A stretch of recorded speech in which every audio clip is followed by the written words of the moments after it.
Hey everyone, my name is Alka और स्वागत है आपका पॉलिटी की इस सीरीज में, जहां हम इंडियन पॉलिटी के इम्पोर्टेंट टॉपिक्स को आसान और सिंपल तरीके से आपको समझाने की कोशिश कर रहे हैं। आज का हमारा टॉपिक है ज्यूरिसडिक्शन ऑफ सुप्रीम कोर्ट। ये टॉपिक हमारे पिछले लेक्चर का कॉन्टिन्यूएशन है। पिछले लेक्चर में हमने सुप्रीम कोर्ट ऑफ इंडिया के बारे में डिटेल में समझा था कि उनका कॉम्पोजिशन क्या है, अपॉइंटमेंट कैसे होता है, रिमूवल प्रोसेस क्या क्या होता है और टेन्योर ऑफ ऑफिस क्या होता है। आज के इस लेक्चर में हम देखेंगे कि सुप्रीम कोर्ट का क्षेत्राधिकार क्या क्या है और साथ ही देखेंगे कि कॉन्स्टिट्यूशन में ऐसे कौन कौन से प्रोविजंस हैं जो इंश्योर करते हैं सुप्रीम कोर्ट की इंडिपेंडेंस को। बट ये लेक्चर शुरू करने से पहले हम प्रीवियस लेक्चर का एक छोटा सा और जल्दी से एक रिकैप कर लेते हैं, क्योंकि अगर आप कॉम्पिटिटिव एग्जाम्स की तैयारी कर रहे हैं तो आपको पता होगा कि सुप्रीम कोर्ट ऐसा टॉपिक है जो ऑलमोस्ट हर एग्जाम के लिए बहुत इंपॉर्टेंट है, चाहे वो यूपीएससी हो, एसएससी हो, रेलवेज हो या फिर स्टेट एग्जाम्स ही क्यों ना हो। हर एग्जाम्स में सुप्रीम कोर्ट से रिलेटेड टॉपिक्स बहुत बार देखे गए हैं। तो पिछले लेक्चर में हमने देखा था कि Supreme court highest judicial authority है इंडिया में। 28 जनवरी 1950 को फोर्स में आई। इसको हम गार्डियन ऑफ द कॉन्स्टिट्यूशन कहते हैं, साथ ही custodian of the Indian constitution भी कहते हैं। कॉम्पोजिशन में हमने देखा था कि एक चीफ जस्टिस होते हैं और 33 अदर जजेस होते हैं। इन्हें अपॉइंट कौन करते हैं? तो प्रेसिडेंट ऑफ इंडिया। जैसे ही अपॉइंटमेंट की बात आती है तो साथ ही आता है कोलेजियन सिस्टम की बात। तो कोलेजियन सिस्टम के बारे में हमने देखा था कि 3 जजेस केस हैं जिसकी वजह से कोलेजियन सिस्टम सामने आया था। वो 3 जजेस केस कौन कौन से हैं? फर्स्ट जजेस केस, जिसे हम SP Gupta versus union of India कहते हैं, जो कि 1982 में आया था। इसने क्या किया था? एग्जीक्यूटिव को सुप्रीमेसी देते हुए कहा था कि सीजेआई की consultation does not means concurrence, यानी कि सीजेआई की जो कंसल्टेशन है वो प्रेसिडेंट के लिए बाइंडिंग नहीं है।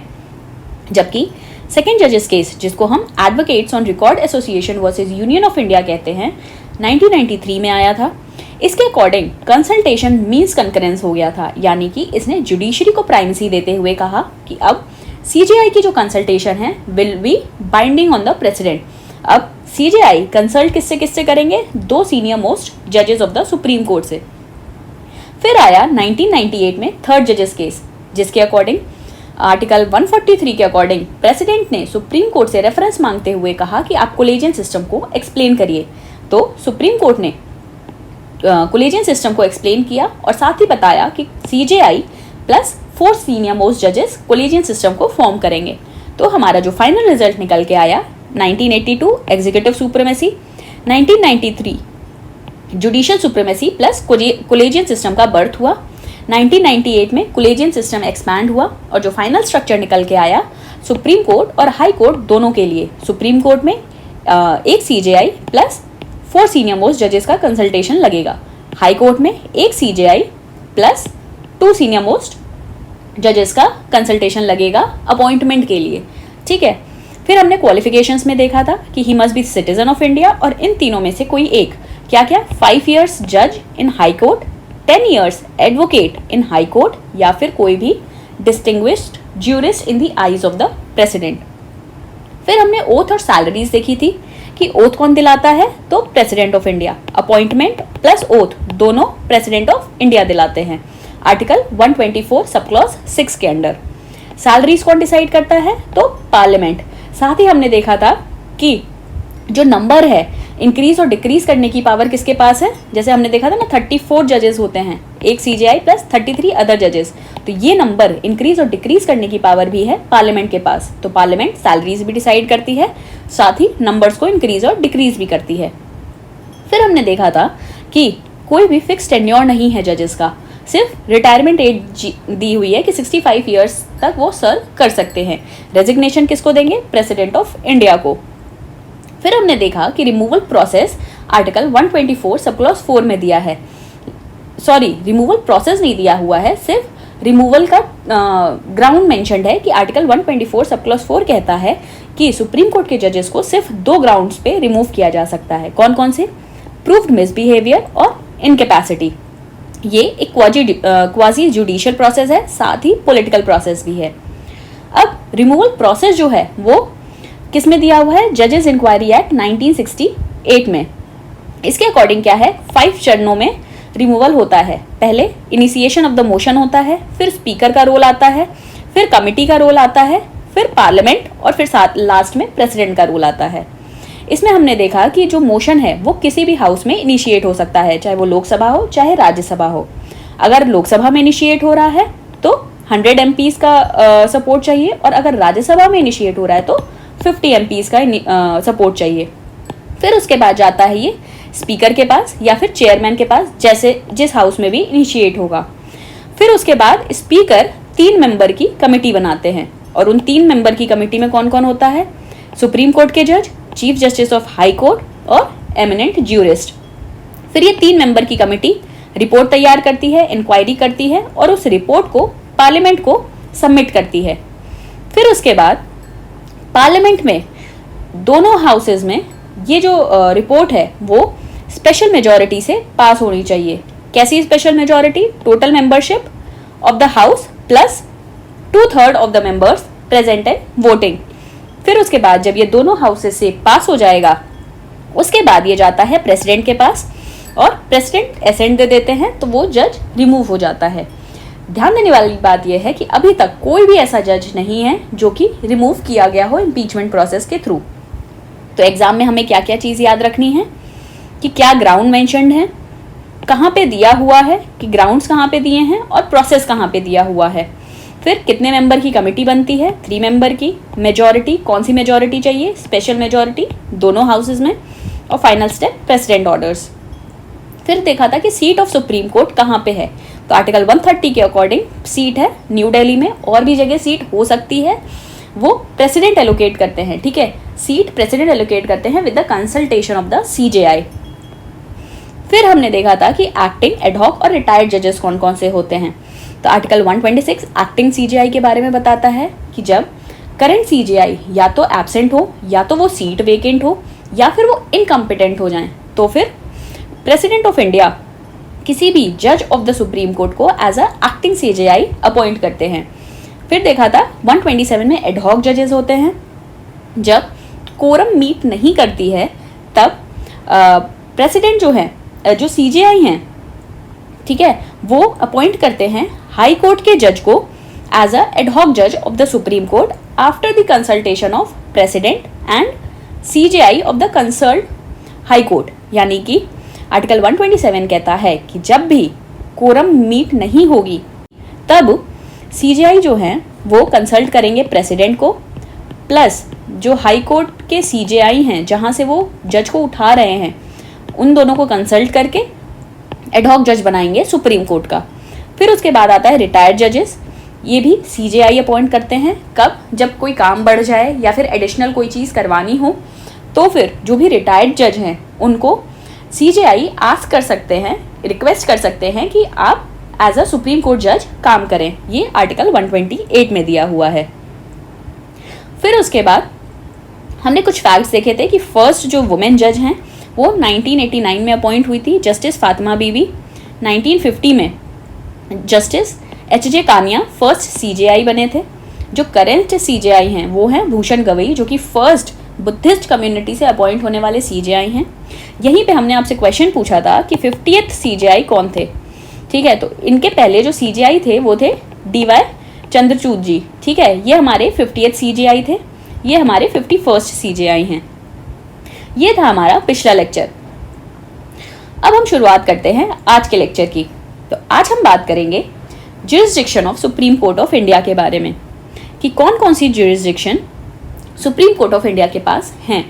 तो बेसिकली सुप्रीम कोर्ट के पास 7 बड़े ज्यूरिसडिक्शन हैं जो कि हमारे लीगल सिस्टम का बैकबोन की तरह काम करते हैं।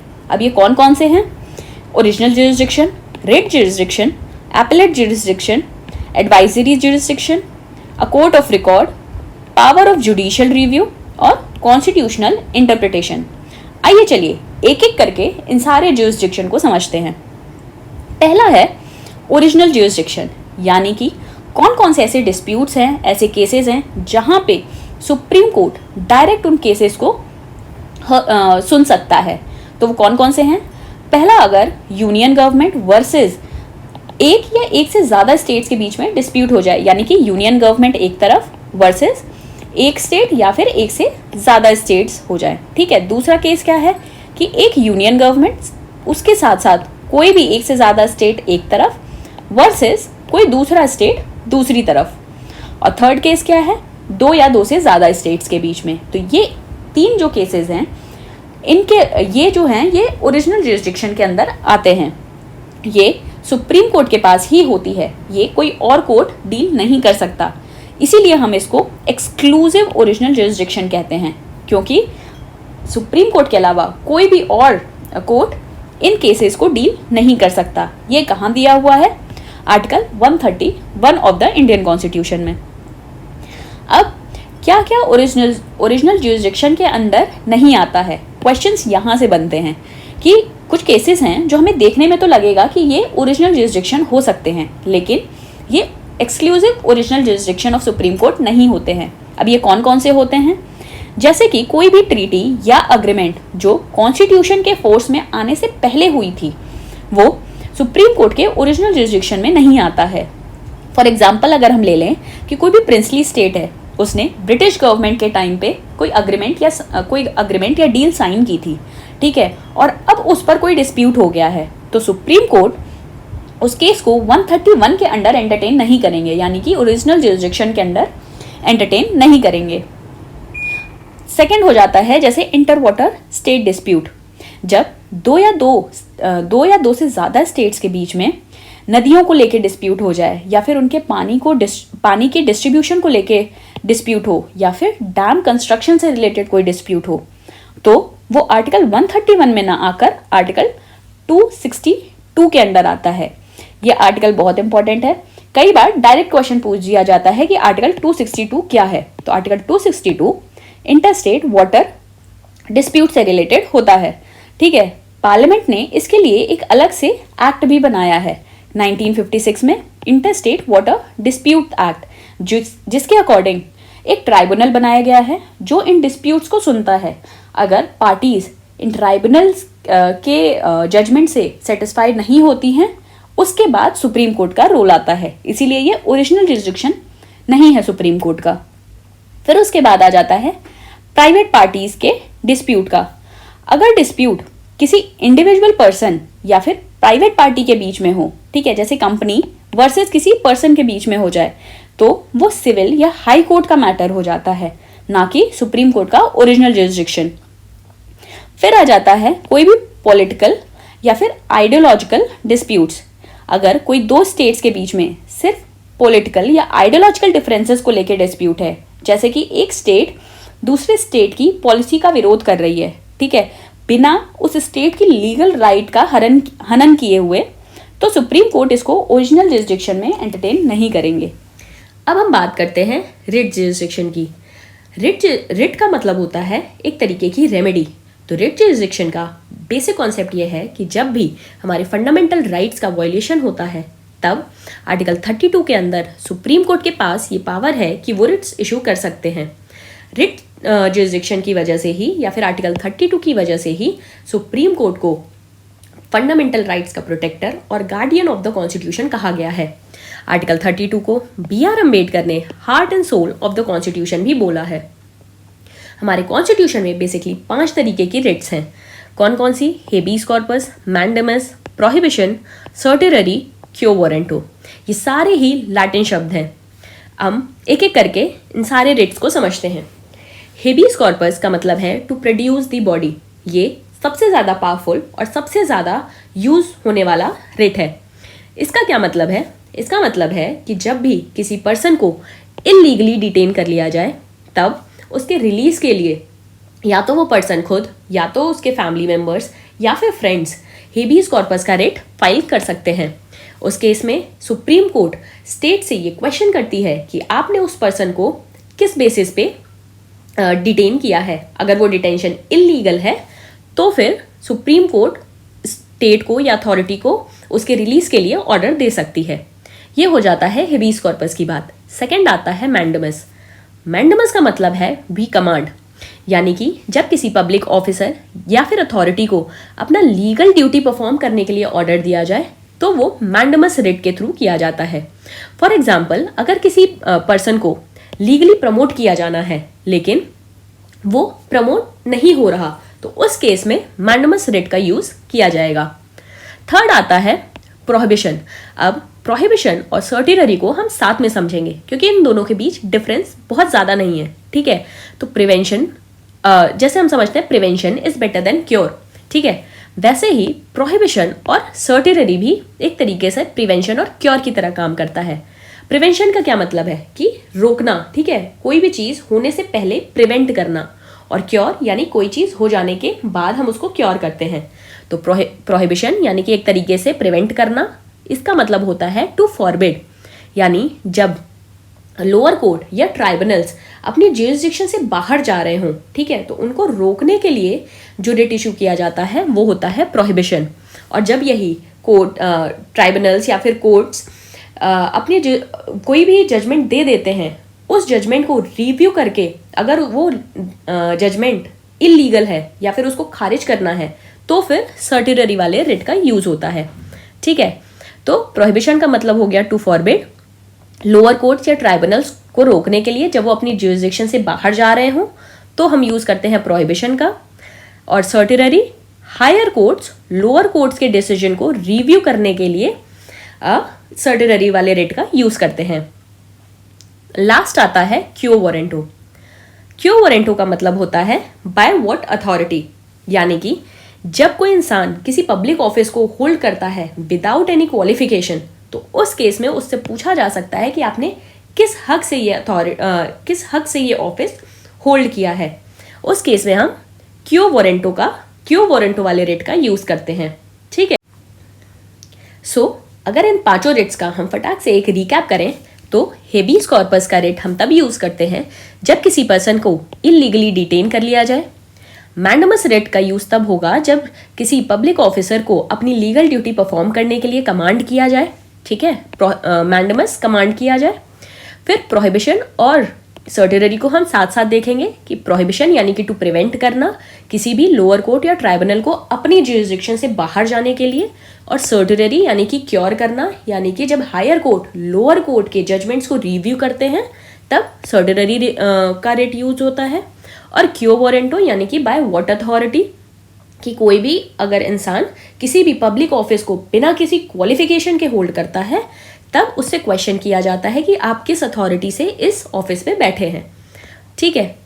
तो हमने देखा कि रिट्स किसके किसके खिलाफ यूज हो सकता है, गवर्नमेंट अथॉरिटीज के, पब्लिक ऑफिशियल्स के, और इन सम केसेस प्राइवेट इंडिविजुअल्स के भी, जैसे कि हमने देखा क्यो वारंटो में। फिर यहाँ पे जो मेन बात याद रखने वाली ये है कि ऐसा नहीं है कि जो रिट्स हैं ये सिर्फ सुप्रीम कोर्ट इशू कर सकते हैं। आर्टिकल 32 के अंदर सुप्रीम कोर्ट और आर्टिकल 226 के अंदर हाई कोर्ट्स के पास भी ये पावर है कि वो रिट्स इशू कर सकते हैं। अब इन दोनों में डिफरेंस क्या है? बेसिकली दो डिफरेंस है। पहला तो ये कि आर्टिकल 32 पार्ट 3 के अंदर आता है, इसीलिए आर्टिकल 32 सुप्रीम कोर्ट की रिट जुरिसडिक्शन के साथ साथ एक फंडामेंटल राइट भी है, लेकिन आर्टिकल 226 फंडामेंटल राइट नहीं है। साथ ही सेकेंड डिफरेंस ये आता है कि जो आर्टिकल 32 है सुप्रीम कोर्ट की जो जुरिसडिक्शन है वो सिर्फ और सिर्फ तभी यूज होगी जब हमारे फंडामेंटल राइट्स का वायलेशन होगा, लेकिन आर्टिकल 226 के अंदर हाई कोर्ट्स के पास ये पावर है कि वो फंडामेंटल राइट्स की वायलेशन के साथ साथ और भी अगर कोई लीगल राइट का वायलेशन हो रहा है तो वो रिट्स इशू कर सकते हैं। इसीलिए हम देखते हैं कि जो हाई कोर्ट का रिट जुरिसडिक्शन है वो बड़ा है सुप्रीम कोर्ट के रिट जुरिसडिक्शन से। इस पॉइंट पे क्वेश्चन आता है, ठीक है। तो हाई कोर्ट का writ jurisdiction is larger than the supreme Court का रिट जुरिसडिक्शन। नेक्स्ट हम देखते हैं एपेलेट जुरिसडिक्शन। एपेलेट जुरिसडिक्शन का मतलब है अपील करने की पावर। तो सुप्रीम कोर्ट, जैसा कि हम हमें शुरुआत से देखते आ रहे हैं कि is the highest court of appeal, ठीक है। यहाँ पे हम लोअर कोर्ट्स या फिर हाई कोर्ट के जजमेंट्स के खिलाफ अपील करते हैं। कॉन्स्टिट्यूशन में कुछ स्पेसिफिक केसेस हैं जिसमें डायरेक्ट अपील का प्रोविजन दिया हुआ है। अब कौन कौन से 3 मेजर टाइप्स के अपील हैं? आर्टिकल 132 के अंदर कॉन्स्टिट्यूशनल मैटर्स का अपील आता है, आर्टिकल 133 के अंदर सिविल मैटर्स, और आर्टिकल 134 के अंदर क्रिमिनल मैटर्स। यानी कि 3 टाइप के जो अपील हैं वो किन किन मैटर्स पे होंगे? कॉन्स्टिट्यूशनल, सिविल और क्रिमिनल। कॉन्स्टिट्यूशनल मैटर्स यानी कि जब किसी केस में कॉन्स्टिट्यूशनल इंटरप्रिटेशन का सवाल उठेगा, ठीक है, जैसे फंडामेंटल राइट्स के मीनिंग के बारे में बताना है, ठीक है, तो उस केस में क्या है, हाई कोर्ट से एक सर्टिफिकेट लेना पड़ेगा कि हाँ ये मैटर कॉन्स्टिट्यूशन से रिलेटेड है, इसीलिए आप इसको सुप्रीम कोर्ट में अपील कर सकते हैं। ठीक है, सेकंड आता है सिविल मैटर्स का। सिविल मैटर्स में क्या है कि जब हाई कोर्ट ने अपना फाइनल डिसीजन दे दिया है, ठीक है, लेकिन आप उससे संतुष्ट नहीं हैं, तो उस केस में क्या होता है, आप सुप्रीम कोर्ट को अप्रोच कर सकते हैं, वहां पे अपील कर सकते हैं। लेकिन इसमें भी क्लॉज है कि आप ये अपील कब कर सकते हैं। पहला, जब आपका जो वो है कि जो केस है उसमें substantial question of law involve हो, ठीक है, या फिर हाई कोर्ट ने अगेन सर्टिफिकेट दे दिया हो कि ये मैटर इंपॉर्टेंट है, आप अपील कर सकते हैं सुप्रीम कोर्ट में। ठीक है, ये हो गया सिविल मैटर का। फिर होता है क्रिमिनल मैटर्स। क्रिमिनल मैटर्स के केस में आप सुप्रीम कोर्ट में तभी अपील कर सकते हैं जब हाई कोर्ट ने डेथ सेंटेंस दे दिया हो, या फिर हाई कोर्ट या लोअर कोर्ट के एक्विटल को रिवर्स करके कन्विक्शन दे दिया हो, और थर्ड, कोई भी substantial question of law involve हो। ठीक है, तो एपलेट जुरिसडिक्शन में हमने 3 मेजर टाइप के अपील्स देखे, कॉन्स्टिट्यूशनल, सिविल और क्रिमिनल। कॉन्स्टिट्यूशनल, हाई कोर्ट से एक सर्टिफिकेट लेना पड़ेगा कि कॉन्स्टिट्यूशनल मैटर इन्वॉल्व है, इसलिए आप आर्टिकल 132 के अंदर सुप्रीम कोर्ट को अपील कर सकते हैं। फिर सिविल मैटर्स में अगर हाई कोर्ट ने अपनी जजमेंट दे दी और आप उस जजमेंट से असंतुष्ट हैं, तो फिर हाई कोर्ट से फिर भी सर्टिफिकेट लेना पड़ेगा और फिर जाके आप अपील कर सकते हैं।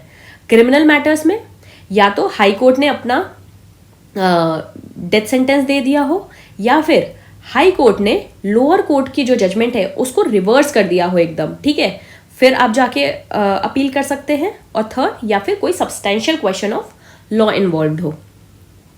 नाउ एक आर्टिकल यहाँ पे हमने देखा, आर्टिकल 132, 133, 134। अब आर्टिकल 136 के अंदर एक स्पेशल लीव पिटिशन आती है। ये क्या है, ये एक सुप्रीम कोर्ट का एक्स्ट्रा ऑर्डिनरी पावर है। इसके अंदर क्या होता है, इसके अंदर सुप्रीम कोर्ट किसी भी जजमेंट या ऑर्डर के खिलाफ अपील सुन सकता है, चाहे वो सिविल हो, चाहे वो क्रिमिनल हो, चाहे वो ट्राइब्यूनल हो, ठीक है, जिसमें सर्टिफिकेट की रिक्वायरमेंट नहीं है। अभी तक हमने देखा कि आर्टिकल 132, 133 और 134 यानी कि कॉन्स्टिट्यूशनल, सिविल और क्रिमिनल, इन तीनों में हाई कोर्ट की सर्टिफिकेशन रिक्वायर्ड थी। अब अगर आर्टिकल 136 के अंडर अपील हो रही है, यानी स्पेशल लीव पिटिशन के अंडर अपील हो रही है, तो सर्टिफिकेट की रिक्वायरमेंट नहीं है। ठीक है, ये एक डिस्क्रिशनरी पावर है जिसे सुप्रीम कोर्ट मना भी कर सकते हैं। ऐसा नहीं है कि आप अगर इसके अंडर अपील कर रहे हैं तो सुप्रीम कोर्ट एंटरटेन करेगा, ज़रूरी नहीं है ऐसा। और इसीलिए आर्टिकल 136 सुप्रीम कोर्ट की जो जुरिसडिक्शन है उसको काफ़ी वाइड कर देती है। तो यहाँ पे क्या पॉइंट याद रखने हैं आपको, आर्टिकल 132 कॉन्स्टिट्यूशनल केसेस में अपील, आर्टिकल 133 सिविल केसेस में अपील, आर्टिकल 134 क्रिमिनल केसेस में अपील। इन तीनों केसेस में सर्टिफिकेशन ऑफ हाई कोर्ट चाहिए। ठीक है, आर्टिकल 136 स्पेशल लीव पिटिशन, ठीक है, जो कि एक डिस्क्रिशनरी पावर है और एक एक्स्ट्रा ऑर्डिनरी पावर है। इसके अंडर कोई भी सर्टिफिकेशन हाई कोर्ट से नहीं चाहिए। नेक्स्ट आता है एडवाइजरी जुरिसडिक्शन, यानी कि सलाह देने का अधिकार। ठीक है, इसीलिए टर्म है ना सलाह देना, तो सिर्फ एडवाइस है, कोई भी जजमेंट नहीं है। ठीक है, तो इसका बेसिक कॉन्सेप्ट क्या है कि सुप्रीम कोर्ट सिर्फ जजमेंट ही नहीं सुनाता है, वो प्रेसिडेंट को एक लीगल एडवाइस भी देता है। ये किसके अंडर आता है, ये आर्टिकल 143 के अंडर आता है। आर्टिकल 143 हमने पिछले लेक्चर में भी देखा था। कहाँ देखा था, जो 3 जजमेंट केस था उसमें जो 3rd जजमेंट केस था उसमें देखा था हमने कि आर्टिकल 143 के अंडर ही प्रेसिडेंट ने सुप्रीम कोर्ट से क्या पूछा था कि आप कोलेजियम सिस्टम को एक्सप्लेन करिए। ठीक है, तो वहाँ पे 143 का यूज़ हुआ था। तो एडवाइजरी जुरिसडिक्शन आर्टिकल 143 के अंडर आता है। अब कब यूज़ होता है, जब प्रेसिडेंट ऑफ इंडिया को किसी इंपॉर्टेंट लीगल या कॉन्स्टिट्यूशनल मैटर पे सुप्रीम कोर्ट की सलाह चाहिए होती है, तब वो एडवाइजरी जुरिसडिक्शन अंडर आर्टिकल 143 का यूज़ करते हैं। अब कैसे कैसे रेफरेंसेस होते हैं, या तो कोई पब्लिक इंपॉर्टेंस का मैटर हो, ठीक है, या फिर कोई प्री कॉन्स्टिट्यूशनल ट्रीटी हो जिसके बारे में डाउट आ रहा हो, ठीक है, या फिर कोई ऐसा लीगल क्वेश्चन जिसका आंसर क्लियर नहीं हो पा रहा है, तो इन केसेस में प्रेसिडेंट सुप्रीम कोर्ट से आर्टिकल 143 के अंदर एडवाइजरी जुरिस्डिक्शन का यूज करके उनसे रेफरेंस मांग सकते हैं। ठीक है, अब क्या ये एडवाइजरी जुरिस्डिक्शन सुप्रीम कोर्ट की बाइंडिंग है प्रेसिडेंट के ऊपर? नहीं, ना तो ये प्रेसिडेंट के ऊपर बाइंडिंग है, ना तो सुप्रीम कोर्ट के ऊपर बाइंडिंग है। ठीक है, अगर प्रेसिडेंट सुप्रीम कोर्ट से एडवाइस मांग रहे हैं तो ऐसा नहीं है कि सुप्रीम कोर्ट को ये एडवाइस देना ही है। ठीक है, सुप्रीम कोर्ट इसको रिफ्यूज भी कर सकते हैं अगर ये कॉन्स्टिट्यूशनल मैटर से रिलेटेड नहीं है। अगर कॉन्स्टिट्यूशनल मैटर से रिलेटेड है तो सुप्रीम कोर्ट के ऊपर बाइंडिंग हो जाता है प्रेसिडेंट को एडवाइस देना, अदरवाइज ही कैन रिफ्यूज। और वाइस वर्सा कि प्रेसिडेंट के ऊपर जो सुप्रीम कोर्ट की जो एडवाइस है वो लेना ना लेना वो प्रेसिडेंट के डिस्क्रिशन के ऊपर है। ठीक है, वो प्रेसिडेंट के लिए बाइंडिंग नहीं है। तो यहीं पे हम देखते हैं कि डिस्क्रिशन ऑफ प्रेसिडेंट आता है कि सिर्फ प्रेसिडेंट ही सुप्रीम कोर्ट से एडवाइस मांग सकते हैं और उनके ऊपर निर्भर करता है कि वो उस एडवाइस को यूज करेंगे या नहीं करेंगे। ठीक है, discretion of supreme court advice देने से मना नहीं कर सकते हैं। कब नहीं कर सकते? जब कॉन्स्टिट्यूशनल से रिलेटेड मैटर होगा। ठीक है भाई, अगर रेफरेंस प्रॉपर हो तो। ठीक है, और फिर इससे हमें क्या पता चलता है कि इससे जुडिशरी और एग्जीक्यूटिव के बीच में एक कोलैबोरेशन का एग्जाम्पल मिलता है। अब हम बात करते हैं जुडिशियल रिव्यू की, यानी कि सुप्रीम कोर्ट की power to invalidate laws. Judicial review का मतलब होता है सुप्रीम कोर्ट या फिर हाई कोर्ट की पावर टू चेक कि कोई भी जो लॉ या एक्शंस जो पास हो रहे हैं वो कॉन्स्टिट्यूशन के अगेंस्ट तो नहीं है। अगर कोई लॉ अनकॉन्स्टिट्यूशनल है तो कोर्ट उसे नल एंड वॉइड डिक्लेयर कर सकता है। यहाँ पे हम ये देख रहे हैं कि सिर्फ सुप्रीम कोर्ट ही नहीं बल्कि हाई कोर्ट के पास भी जुडिशियल रिव्यू की पावर होती है। अब जुडिशियल रिव्यू के 3 मेजर एरियाज हैं। कौन कौन से? लेजिस्लेटिव, एग्जीक्यूटिव और जुडिशियल डिसीजंस का रिव्यू। पहला, लेजिस्लेटिव एक्शंस का रिव्यू। पार्लियामेंट या फिर स्टेट लेजिस्लेचर द्वारा जो लॉज बनाए जाते हैं, अगर वो फंडामेंटल राइट्स या कॉन्स्टिट्यूशन के बेसिक स्ट्रक्चर के अगेंस्ट हैं तो कोर्ट उसे कैंसिल कर सकती है। ठीक है, फिर आता है एग्जीक्यूटिव एक्शंस का रिव्यू। अगर गवर्नमेंट कोई पॉलिसी बनाती है, कोई ऑर्डर देती है या फिर कोई एक्शंस लेती है जो कि कॉन्स्टिट्यूशन को वायलेट करता है तो फिर सुप्रीम कोर्ट उसे स्ट्राइक डाउन कर सकता है।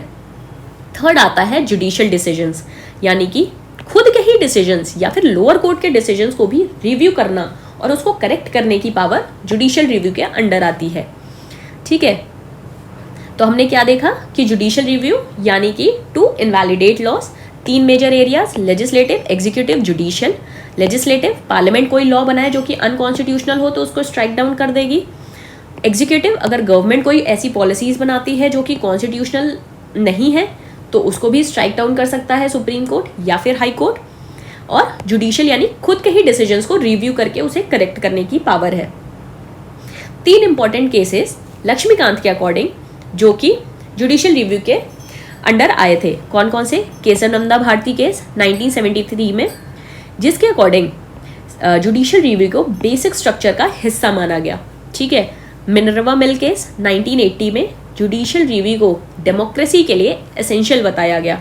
और गोलकनाथ केस 1967 में, जिसके अकॉर्डिंग पार्लियामेंट को फंडामेंटल राइट्स को अमेंड करने का अधिकार नहीं है। ये चीज़ बाद में रिवर्स भले कर दी गई लेकिन ये जुडिशियल रिव्यू के कंटेक्स्ट में आता है। ठीक है, ये सारे केसेस हम बाद में भी देखेंगे जब जब इसकी बात आएगी। ठीक है, अभी बस रेफरेंस के लिए याद रखिए कि जुडिशियल रिव्यू से रिलेटेड कौन कौन से केसेस हैं, क्योंकि इस पे अगर जैसे एमसीक्यू बन जाए कि जुडिशियल रिव्यू से रिलेटेड कौन कौन से केसेस हैं तो उसमें केशवनंदा, मिनर्वा मिल केस और गोलकनाथ केस तीनों आते हैं। ठीक है, अब यहाँ पे अगर देखें अगर क्वेश्चन के कि जुडिशियल रिव्यू आखिर इंपॉर्टेंट क्यों है, क्योंकि ये कॉन्स्टिट्यूशन की सुप्रीमेसी को प्रोटेक्ट करता है, फंडामेंटल राइट की गार्डियन की तरह काम करता है, एक चेक्स एंड बैलेंसेस बनाता है और आर्बिट्री लॉज और एग्जीक्यूटिव एक्शंस को कंट्रोल में रखता है। इसीलिए जुडिशियल रिव्यू को गार्डियन और वॉचडॉग भी कहते हैं। अब हम बात करते हैं कॉन्स्टिट्यूशनल इंटरप्रिटेशन की। Constitution of India supreme law है और एक बहुत बड़ी सी रूल बुक है।